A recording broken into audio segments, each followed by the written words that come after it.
athletes how to obey orders, and there's almost no end to that. And if you look at things historically, you'll find that athletes, in terms of nationalism, have obeyed orders at the 36 Olympics in Berlin, for instance. So the performance of the athlete becomes more of militarization, propaganda. I think we see it in a sort of hyper-capitalist culture now. I'm a journalist, all the emails, the press releases I get from the Conservative government in Canada is, the Harper government supports women's rugby. Well, it's not the Prime Minister, it's people, all Canadians who have paid taxes, who are paying so women can play rugby. It has nothing to do with him, actually.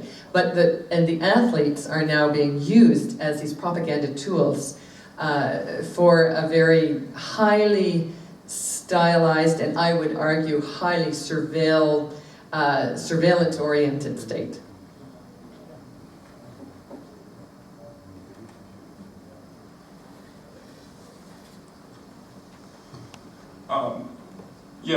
Well, that's really interesting point of view, and with all the historical perspectives. I guess what comes to my mind first is the idea that this juxtaposition between sexual exploitation and doping.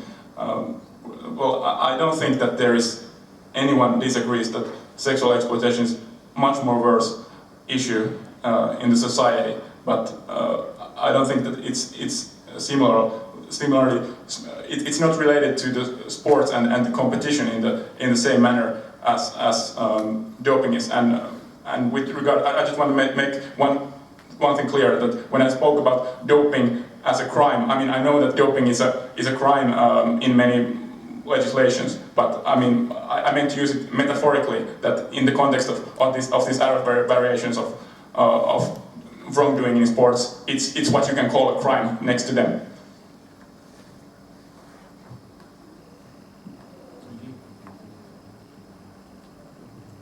Wonderful. We are just on time. Thank you very much for wonderful presentations and a good discussion. I think we should end this session with a round of applause.